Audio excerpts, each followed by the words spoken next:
स्वागत है आपका हमारे यूट्यूब चैनल में। इस चैनल में इस वीडियो में देखेंगे 9 क्लास का सोशल साइंस इतिहास टर्म 2 के लिए। ठीक है, टर्म 2 में जो जो चैप्टर पढ़ना है उसका क्वेश्चन किस टाइप का आएगा वो सब क्वेश्चन दिखा दे रहे हैं, आप याद कर लीजिएगा ताकि आपको आसानी हो टर्म 2 के एग्जाम देने में। तो चलिए, तीसरा चैप्टर पढ़ना है नास्तिकवाद और हिटलर का उदय। थी इसमें क्या क्या क्वेश्चन बन सकता है देखिए, ऑप्शनल भी आएगा और लिखित वाला भी, दोनों क्वेश्चन दिखेंगे। नॉर्डिक जर्मन आर्य कहाँ के रहने वाले थे? तो जर्मन आर्य नामे में लग रहा है जर्मन, तो जर्मन के रहने वाले थे। किस समुदाय को दूसरे समुदाय से अलग रखना, किसी समुदाय को दूसरे समुदाय से अलग रखना क्या कहलाता है? तो घेटो कहलाता है। किसी समुदाय को दूसरे समुदाय से अलग थलग कर देना घेटो कहलाता है, याद रखिएगा घेटो। धुरी शक्तियाँ किन देशों को कहा जाता है? तो जर्मनी, जापान एवं इटली को धुरी शक्तियाँ कहा जाता है। जर्मनी, जापान और इटली ध्रुवीय क्षेत्र की शक्ति है। चौथा क्वेश्चन है, वह स्थिति जब कीमतें बेहिसाब बढ़ जाती है तो क्या कहलाती है? तो अति मुद्रास्फीति है ना। कीमतें बेहिसाब अंदाजी बढ़ जा रहा है तो उसको अति मुद्रास्फीति कहते हैं। जर्मन मुद्रा को क्या कहा जाता है? तो जर्मन मुद्रा को मार्क कहा जाता है, मार्क। और फ्रांस का लिब्रे, जर्मन का मार्क। अगला क्वेश्चन है, युद्ध के मोर्चे पर सैनिकों के छिपने के लिए खोदे गए गड्ढे को क्या कहते हैं? तो उसको खंदक कहते हैं। ठीक है, खंदक। नाजी यूथ लीग की स्थापना कब हुई? तो 1922 ईस्वी में। हिटलर कौन था? तो जर्मनी का तानाशाह शासक था हिटलर, तीसरा ऑप्शन होगा। संयुक्त राष्ट्र संघ की स्थापना कब हुई? तो 1945 में संयुक्त राष्ट्र संघ का स्थापना हुई। इवैक्यूएशन से नाजियों का क्या तात्पर्य था? तो गैस चैम्बरों में मृत्यु, है ना, गैस चैम्बर में मृत्यु हो गया था नाजी लोगों का। किस संधि द्वारा जर्मनी पर कठोर एवं अपमानजनक शर्तें थोप दी गई? तो वर्साय संधि द्वारा जर्मनी पर कठोर और अपमानजनक शर्तें थोप दी गई। मई 1945 में अमेरिका ने जापान के किन शहरों पर परमाणु बम गिराए? तो 1945 में हिरोशिमा और नागासाकी पर अमेरिका ने बम गिरा दिया, है ना। अगला क्वेश्चन है, प्रथम विश्व युद्ध के बाद मित्र राष्ट्रों ने जर्मनी के किस प्रदेश पर अधिकार किया? तो राइनलैंड पर अधिकार किया। अगला क्वेश्चन है, मित्र राष्ट्र में कौन कौन से देश थे? तो मित्र राष्ट्र में ब्रिटेन, फ्रांस और रूस थे। तीसरा ऑप्शन में देख लीजिए, ब्रिटेन, फ्रांस और रूस मित्र राष्ट्र। प्रथम विश्व युद्ध कब से कब तक हुआ? तो 1914 से 18 तक हुआ था प्रथम विश्व युद्ध। द्वितीय विश्व युद्ध कब हुआ? तो 1939 से 45 तक हुआ था। हिटलर का प्रचार मंत्री कौन था? हिटलर का प्रचार मंत्री गोबल्स था। इटली में किसने क्रांति लाने की योजना बनाई? तो जियोसेप माज़िनी ने क्रांति लाने की योजना बनाई। जर्मन ने मित्र राष्ट्रों के सामने समर्पण कब किया? मई 1945 में। द्वितीय विश्व युद्ध की शुरुआत जर्मनी द्वारा किस देश के आक्रमण के साथ हुई थी? तो पोलैंड में जर्मनी ने आक्रमण किया था, इसी से शुरुआत हुआ था दूसरे विश्व युद्ध का। हिटलर ने जिस विचारधारा को जन्म दिया उसे क्या कहते हैं? तो नाजीवाद या नासीवाद विचारधारा कहते हैं। हिटलर ने किस समुदाय पर अमानवीय अत्याचार किया? तो यहूदी समुदाय पर बहुत ज़्यादा अत्याचार किया। विश्व का सबसे बड़ा शेयर बाजार कौन है? तो वॉल स्ट्रीट। हिटलर के सेनाओं ने पोलैंड पर कब आक्रमण किया? तो सितंबर 1939 में। जर्मन संसद को क्या कहा जाता था? राइक्सटाग कहा जाता है, राइक्सटाग। अगला क्वेश्चन है, एडोल्फ हिटलर का जन्म कहाँ हुआ था? तो ऑस्ट्रिया में हुआ था, है ना। जर्मनी में बाद में आया लेकिन जन्म उनका ऑस्ट्रिया में हुआ था। नाजी पार्टी का स्थापना कब हुई? 1920 ईस्वी में नाजी पार्टी का स्थापना हुई। हिटलर अपने राज्य के नागरिकों में से किसे सबसे महत्वपूर्ण नागरिक मानता था? तो माँ को सबसे महत्वपूर्ण। वाइमर गणराज्य की स्थापना कब हुई? तो 9 नवंबर 1918 ईस्वी में। अगला क्वेश्चन लिखित वाला क्वेश्चन में आते हैं, हिटलर की नेशनल सोशलिस्ट पार्टी का नया नाम क्या था? तो नाजी पार्टी नाम था। हिटलर की गुप्तचर संस्था का क्या नाम था? तो गेस्टापो। अमेरिका कब मित्र राष्ट्रों में शामिल हुआ? तो 1917 ईस्वी में। अमेरिका और रूस कब मित्र राष्ट्रों के साथ युद्ध में शामिल हुए? तो युद्ध में 1941 में शामिल हुए थे। जर्मनी में वाइमर गणराज्य की हिमायती लोगों को क्या कहा जाता था? तो नवंबर का अपराधी कहा जाता था। वाइमर गणतंत्र को किस संधि पर हस्ताक्षर करने पड़े? तो वार्षाई की संधि पर हस्ताक्षर करने पड़े। वॉल स्ट्रीट एक्सचेंज क्या है? तो अमेरिकी शेयर बाजार है वॉल स्ट्रीट एक्सचेंज। राइक्सटाग क्या है? तो जर्मनी के संसद को राइक्सटाग कहा जाता है ना। हिटलर जर्मनी का चांसलर कब बना? तो 1933 में। हिटलर का जन्म 1989 में कहाँ हुआ? तो ऑस्ट्रिया में। हिटलर ने कब ऑस्ट्रिया को जर्मनी में मिला लिया? तो जर्मनी में 1938 में मिला लिया ऑस्ट्रिया को। हिटलर की ऐतिहासिक बेवकूफ़ी क्या थी? तो 1941 में सोवियत संघ पर आक्रमण, सोवियत संघ में जो आक्रमण किया 41 में, वही उसका सबसे बड़ा गलती था, ऐतिहासिक गलती। प्रथम विश्व युद्ध के बाद जर्मनी में किस गणराज्य का जन्म हुआ? तो वाइमर गणराज्य का जन्म हुआ। अपराध नियंत्रण पुलिस का क्या नाम था? तो SS नाम था। 1945 में जापान ने अमेरिका में कहाँ बमबारी की? तो पर्ल हार्बर में बमबारी की। किस देश ने द्वितीय विश्व युद्ध में परमाणु बम का प्रयोग किया? तो अमेरिका ने किया है ना। और कहाँ? तो जापान में। नाज़ी पार्टी किस विचारधारा के पोषक थे? तो नस्लवादी वर्चस्व, है ना, नस्लवादी को नाज़ीवादी कहा गया। द्वितीय विश्व युद्ध किन दो गुटों या शक्तियों के बीच हुआ? तो मंत्री राष्ट्र और धुरी शक्तियों के बीच हुआ। मित्र राष्ट्र और धुरी शक्ति के बीच हुआ। जर्मनी को हर्जानी के रूप में कितना धन देना पड़ा? तो 6 अरब पाउंड। 10 से 14 वर्ष के बच्चों का नाज़ी युवा संगठन क्या था? तो युंग फोक। पूरे विश्व में महामंदी कब हुई? तो 1929 से 32 तक। आर्थिक महामंदी कब शुरू हुई? 1929 ईस्वी में। ऐसे जगह जहां बिना किसी कानूनी प्रक्रिया के लोगों को कैद कर यातनाएं दी जाती थी, क्या कहा जाता था? उसको कंसंट्रेशन कैंप कहा जाता था। अति लघु माने थोड़ा उससे लॉन्ग, 3 नंबर का क्वेश्चन यहाँ से पूछ सकता है। प्रोपेगेंडा से क्या समझते हैं? तो जनमत को प्रभावित करने के लिए किया जाने वाला एक खास तरह का प्रचार, पोस्टरों, फिल्मों और भाषणों आदि के माध्यम से को प्रोपेगेंडा कहते हैं। यातना शिविर या यातना गृह का क्या अर्थ है? तो विरोधी लोगों को बिना कोई मुकदमा चलाए ऐसे बड़े कैदी कैंप में रखना जो ऐसे लोहे के तारों से सुरक्षित हो जिसमें बिजली दौड़ रही हो, इसको बोलते हैं यातना शिविर, यातना गृह। नार्डिक जर्मन आर्य कौन थे? तो आर्य बताए जाने वालों की एक शाखा को नॉर्डिक जर्मन आर्य कहते। ये लोग उत्तरी यूरोपीय देशों में रहते थे और जर्मन या मिलते जुलते मूल के लोग थे। जिप्सी क्या थे? तो जिप्सी के नाम से श्रेणीबद्ध किए गए समूहों की अपनी सामुदायिक पहचान थी। सिंती और रोमा ऐसी ही 2 समुदाय थे। घेटों से क्या समझते हैं? तो किसी समुदाय को दूसरे समुदाय से अलग थलग करके रखना घेटो कहलाता है। नवंबर के अपराधी किसे कहा जाता था? तो समाजवादी, कैथोलिक तथा डेमोक्रेट आदि लोग जिन्होंने वाइमर रिपब्लिकन का साथ दिया था उसको नवंबर के अपराधी कहते हैं। सर्वहाराकरण का क्या अर्थ है? इसका अर्थ है कि निर्धनता का उस निम्न स्तर पर पहुंच जाना जिसमें प्रायः कामगार लोग होते हैं। महात्मा गांधी ने एडोल्फ हिटलर को क्या नसीहत दी? तो हमें अहिंसा के रूप में एक ऐसी शक्ति प्राप्त हो गई है जिसे यदि संगठित कर लिया जाए तो वह संसार भर की सभी प्रबलतम हिंसात्मक शक्ति के गठजोड़ का मुकाबला कर सकती है, ये संदेश दिया।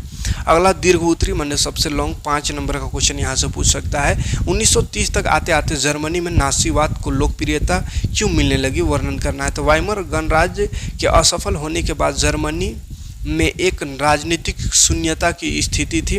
1932 में हुए चुनाव में 32% मत प्राप्त कर नाज़ी पार्टी सबसे बड़ी पार्टी के रूप में उभर कर सामने आई। इसने लोकतंत्र के बाद की शून्यता को जनता का समर्थन प्राप्त कर भर दिया। यह नाज़ी प्रचार तथा हिटलर के नारों का प्रभाव था। उसने एक शक्तिशाली, समृद्ध और खुशहाल जर्मनी का सपना देखा। उसने सोचा कि इस सपने को जनता की सहभागिता के बिना पूरा करना संभव नहीं है। फलतः उसने सफलतापूर्वक लोगों की भीड़ इकट्ठी करनी शुरू कर दी। वह बड़ी चतुराई से अपने राजनीतिक विरोधियों का खात्मा करने लगा। हिटलर यूथ जर्मनी युवाओं को सेना में भर्ती होने का आह्वान तथा प्रजातीय विभेदीकरण जैसी नीतियों को त्वरित जनसमर्थन प्राप्त हुआ। हिटलर जनता की इच्छा को समझने में माहिर था।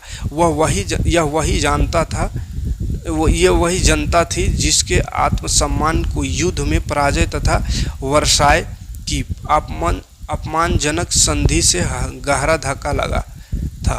हिटलर ने लोगों को उनका आत्मसम्मान लौटाने का वादा किया। यह राजनीतिक आर्थिक संकट का दौर था जिसमें हिटलर के छद्म नारों ने अपना काम किया तथा जर्मनी में नाज़ीवाद लोकप्रिय हो गया, यानी हिटलर का उदय हो गया।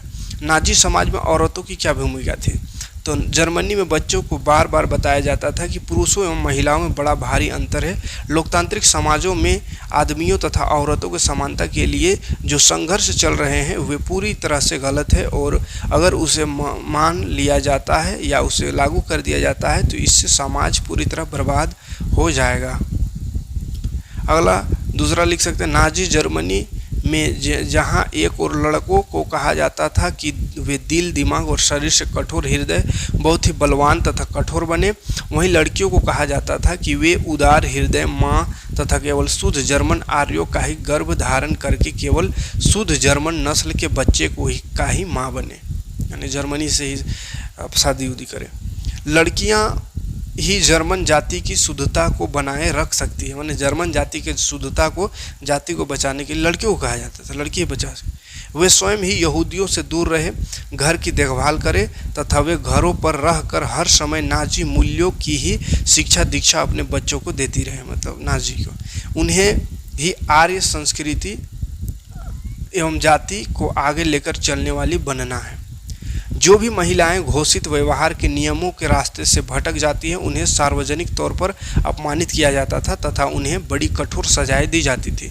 जो भी महिलाएं यहूदी, पोलो तथा रूसियों से संबंध रखती थी उनके सिर मुड़वाकर, चेहरे पर कालिख पोतकर और गलों में से इस तरह की तख्तियां लटकाकर जिन पर लिखा होता था कि मैंने देश के सम्मान को समाप्त किया है, अनेक औरतों को जेल खानों में भी भेजा दिया जाता था जहां उन्हें कठोर यातनाएं दी जाती थी। इस फौजदारी गुनाह के लिए अनेक औरतों को अपने परिवारों, अपने पतियों तथा सामाजिक सम्मान को खोना पड़ता था।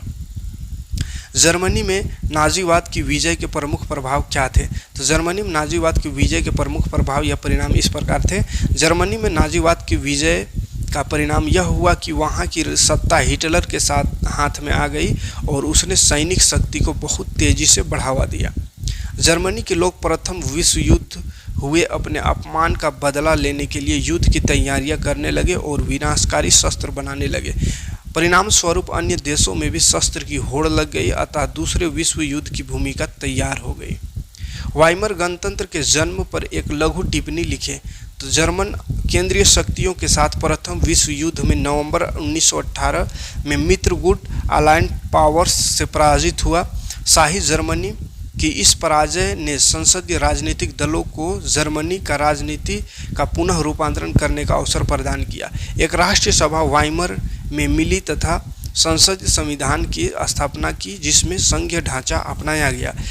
रिच स्टॉक या जर्मन संसद, रिच स्टॉक जिसको बोलते हैं, जर्मन संसद में उप प्रधान चुने जाते थे। इसका गठन सर्वव्यापक वयस्क मताधिकार के आधार पर, जिसमें महिलाएं भी शामिल थे, किया गया था। नाजी आंदोलन की मुख्य विशेषता क्या थी? तो नाजी आंदोलन की मुख्य विशेषता देखिए, नाजीवाद हर तरह की संसदीय एवं लोकतांत्रिक संस्थाओं का विरोधी था। वह एक ही नेता के शासन में विश्वास रखता था। नाजी दल शक्ति के प्रयोग में यकीन करता था। इसने जर्मन यहूदियों का विरोध किया जो जर्मनी के लोगों की दयनीय आर्थिक स्थिति के लिए जिम्मेदार थे। यह जर्मन की सैन्य शक्ति बढ़ाने का पक्षधर था तथा जर्मनी का वर्चस्व पूरे विश्व में फैलाना चाहता था। यह शांति के बजाय युद्ध में अधिक विश्वास करता था, इसलिए जर्मनी की सेना 8 गुना बढ़ा दी गई थी। वाइमर गणराज्य के सामने क्या समस्याएं थी? वाइमर गणराज्य के सामने निम्न समस्या थी। गणराज्य के सामने सबसे बड़ी समस्या वार्साई की संधि थी। इसी संधि के कारण जब उसने विवश होकर हस्ताक्षर कर दिए थे कि इसकी जनता अर्थात जर्मन के लोग ने उसे अच्छी सरकार नहीं समझा। इसका कारण यह था कि युद्ध को शुरू करने के लिए केवल विजित शक्तियों ने जर्मनी को ही उत्तरदायी ठहराया और जर्मनी को प्रथम विश्व युद्ध में हार को स्वीकार करने के लिए मजबूर किया। जर्मनी के लोगों ने वर्साई की संधि का विरोध किया क्योंकि इसमें न केवल कठोर एवं हानिकारक शर्तें लादी गई थी अपितु ये सारे देश के अपमानजनक तरीके से थोपी भी गई थी। जर्मनी के प्रतिनिधियों पर व्यंग कसे गए थे, विशेषकर जर्मनी के पुराने शत्रु फ्रांस द्वारा। जर्मनी को प्रथम विश्व युद्ध के लिए उत्तरदायी ठहराया गया था। जर्मनी ने अपने समुद्र पार सभी उपनिवेश, लगभग 1/10 भाग जनसंख्या, 13% अपना भूभाग, 75% लौह इस्पात लौह खोया, एवं 26% अपना कोयला भी फ्रांस, पोलैंड, डेनमार्क और लुथियानिया को दिया। मित्र राष्ट्रों ने जर्मनी को कमजोर करने के लिए इसका असैन्यीकरण किया। युद्ध अपराध धारा ने जर्मनी को युद्ध के लिए जिम्मेदार ठहराने के साथ साथ उस समस्त नुकसान के लिए भी उत्तरदायी ठहराया जो मित्र राष्ट्रों ने उठाया था। जर्मनी को युद्ध क्षति भुगतान करने के लिए विवश किया। यह रकम लगभग $6 बिलियन पाउंड था उस समय है। मित्र राष्ट्रों की सेनाओं ने 1920 के दशक से राइनलैंड के समृद्ध संसाधनों पर भी अधिकार कर लिया। अनेक जर्मन लोगों ने अपने वाइमर गणराज्य को न केवल जर्मनी की पराजय के लिए अपितु अपमानजनक वर्साई की संधि को स्वीकार करने के लिए भी उत्तरदायी ठहराया। दुर्भाग्यवश नाबालिग वाइमर गणतंत्र को पुराने राजतंत्र के द्वारा किए गए गुनाहों के भुगतान के लिए भी विवश किया जा रहा था। गणतंत्रीय सरकार को प्रथम विश्व युद्ध को जारी करने के पाप के लिए राष्ट्रीय अपमान एवं युद्ध क्षति की पूर्ति करते हुए आर्थिक रूप से जर्मनी को दिवालिया करने के लिए जिम्मेदार ठहराया।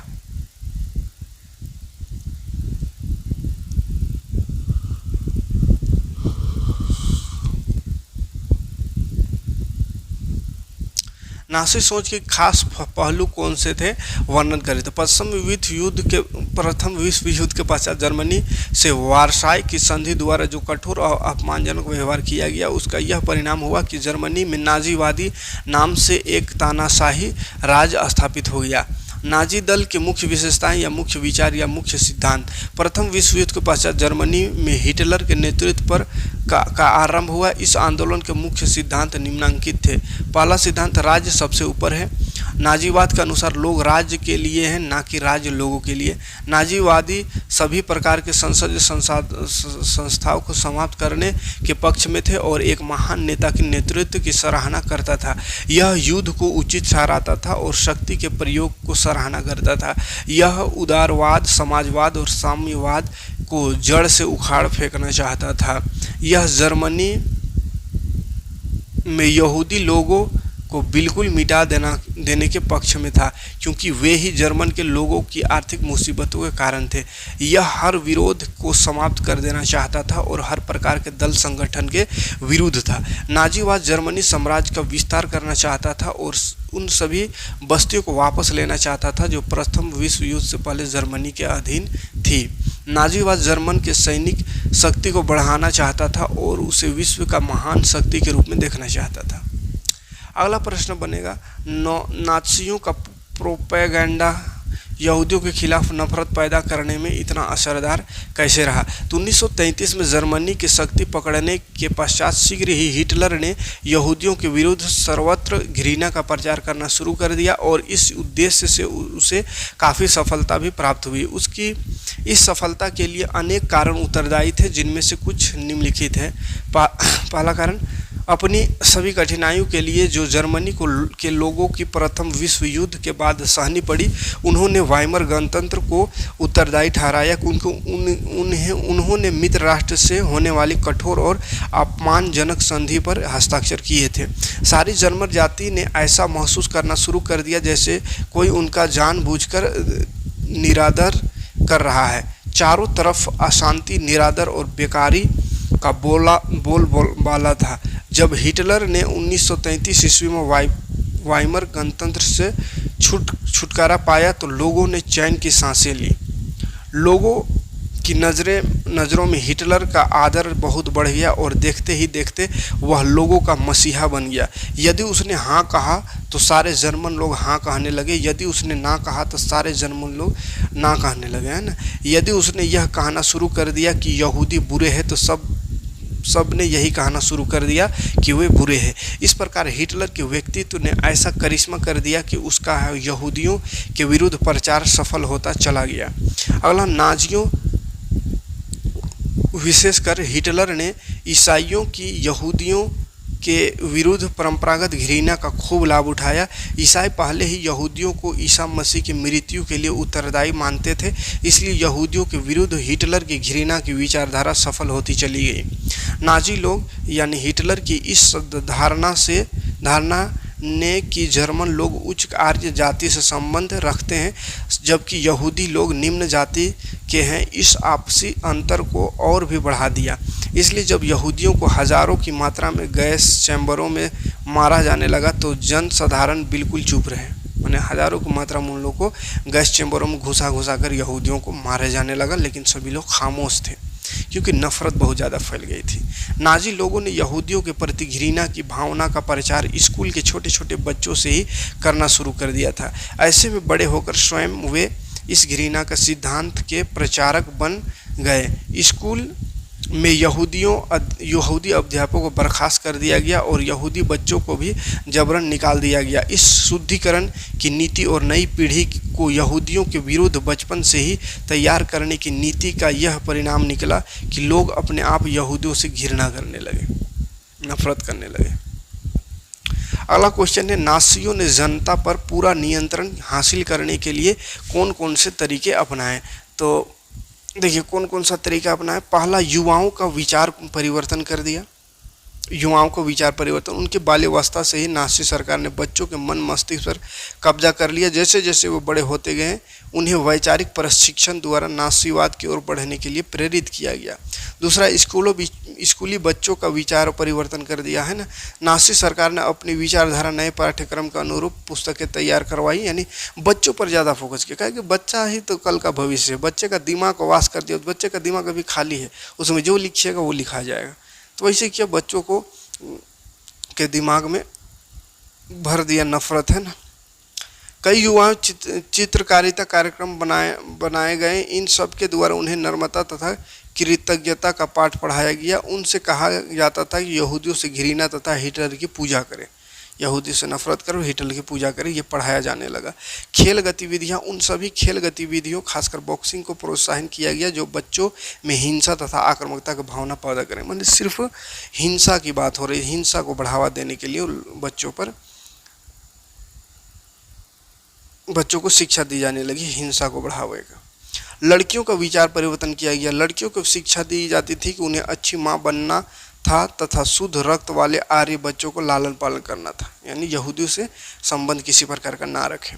औरतों के बीच भेदभाव, औरतों के बीच उनके बच्चों के आधार पर भेदभाव किया जाता था। एक अवांछित बच्चे की मां होने पर औरतों को दंडित किया जाता था तथा जेल में कैद कर दिया जाता था, किंतु बच्चे के शुद्ध आर्य प्रजाति के होने पर औरतों को सम्मानित किया जाता था तथा इनाम दिया जाता था। यानी शुद्ध आर्य के बच्चा अगर माँ जन्मी तो उसे बहुत सम्मान दिया जाता था, उपहार दिया जाता था। लेकिन यहूदी के द्वारा अगर बच्चा को जन्म दी तो उसे जेल में डाल दिया जाता था, बहुत सारे उस पर यातनाएं की जाती थी।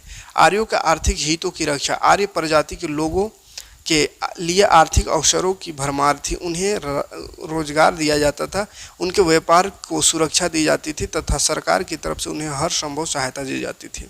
नाज़ी प्रचार, जनता पर पूर्ण नियंत्रण स्थापित करने में नाज़ियों द्वारा विशेष पूर्ण योजित प्रचार का सर्वाधिक योगदान था। नाज़ियों ने आबादी के विभिन्न हिस्सों को अपील करने का हर संभव प्रयास किया।